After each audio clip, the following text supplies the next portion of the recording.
अस्सलामु अलैकुम वरहमतुल्लाहि वबरकातुहू। मुअज़्ज़ज़ नाज़रीन, अक़ीक़ा किसे कहते हैं? अक़ीक़ा का मतलब बच्चे के सर पे जो माँ के पेट में बाल आते हैं उनको साफ़ करके मूंड के उसके बाद जानवर को ज़िबह करना। अहले इल्म कहते हैं कि ये अक़ीक़ा कहलाता है। एक रवायत है अन समरतु रज़ियल्लाहु तआला अन्हु अन्ना रसूलुल्लाह सल्लल्लाहु अलैहि वसल्लम क़ाल कुल्लु ग़ुलामिन मुर्तहनुन बिअक़ीक़तिही तुज़बहु अन्हु।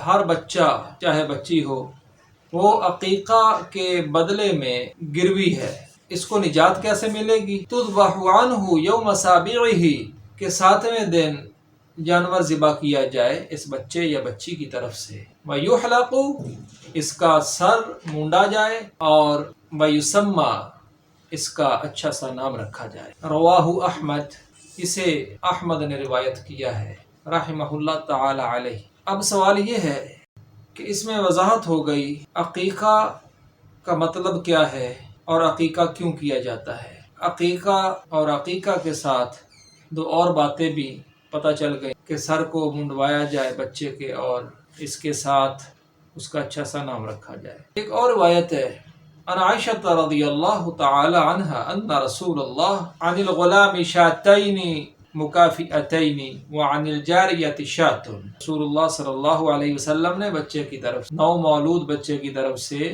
2 बकरियां एक जैसी और 9 मौलूद बच्ची की तरफ से 1 बकरी कुर्बान करने का हुक्म दिया। रवाहु तिरमिज़ी व सह्हहहु, इसे तिरमिज़ी ने रिवायत किया है और सही करार दिया है। तो इसमें एक और बात की वजाहत हो गई मुअज़्ज़ज़ नाज़रीन, बच्चे की तरफ से 2 जानवर और बच्ची की तरफ से 1, और वो जानवर कौन से होने चाहिए? छोटे, जैसे बकरी होती है या भेड़ होती है। अब अबू दाऊद की किताबुद दुहाया में अक़ीक़ा के बाब में और भी कई रिवायात मिलती हैं जिससे वजाहत हो जाती है कि जानवर, छोटा जानवर जो है, बकरा हो, छतरा हो, नर हो या मादा हो, इससे कोई नुकसान नहीं होता। नर कर लिया जाए या मादा कर लिया जाए, लेकिन हो छोटा जानवर। अब बाज़ लोग सवाल करते हैं कि बड़े जानवर का अक़ीक़ा हो सकता है या उसमें हिस्सा रखा जा सकता है अक़ीक़े का 9 मौलूद की तरफ से। तो सहाबाए कराम, सहाबियात रिज़वानुल्लाह अलैहिम अजमाइन इसको मुस्तहसन यानी पसंदीदा नहीं समझते थे। हज़रत आयशा रज़ियल्लाहु ताला अन्हा के भाई के यहाँ बच्चा हुआ, किसी ने ऊँट को कुर्बान करने का बतौर अक़ीक़ा ज़िक्र किया तो उन्होंने कहा कि माअज़ल्लाह, हम तो नबी अलैहिस्सलातु वस्सलाम के तरीक़े के मुताबिक करेंगे। यानी ऊँट हो या फिर गाय हो, ये बड़े जानवरों को करना सहाबाए कराम पसंद नहीं करते थे। और इसी तरह अक़ीक़ा जो है 7वें दिन करना सुन्नत है।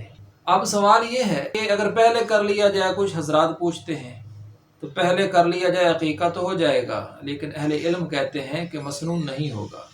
और इसी तरह कुछ लोग पहुँच नहीं पाते और वो ख्याल करते हैं कि बाद में कर लेंगे, तो बाद में कर लेंगे, अक़ीक़ा हो जाएगा। अल्लाह ताला सूरत बकरा की आखिरी आयत में फरमाते हैं कि अल्लाह अपने बंदे को उसकी हैसियत ताकत से ज़्यादा तकलीफ़ में नहीं डालते। तो अक़ीक़ा तो हो जाएगा, लेकिन सुन्नत ये ज़हन में रखें कि 7वें दिन सर को मुंडवाना और जानवर को ज़िबा करना अक़ीक़ा सुन्नत कहलाएगा, मसनून अक़ीक़ा कहलाएगा, मशरू अक़ीक़ा कहलाएगा। अब बाज़ लोगों का ख्याल है कि अक़ीक़ा का जानवर ज़िबा करने की बजाय अगर वो रकम सदका कर दी जाए, तो जैसे वलीमा और ईद कुर्बान के मौका पर जानवर करना अफजल है, इसी तरह अक़ीक़े के मौका पर भी जानवर का करना अफजल है।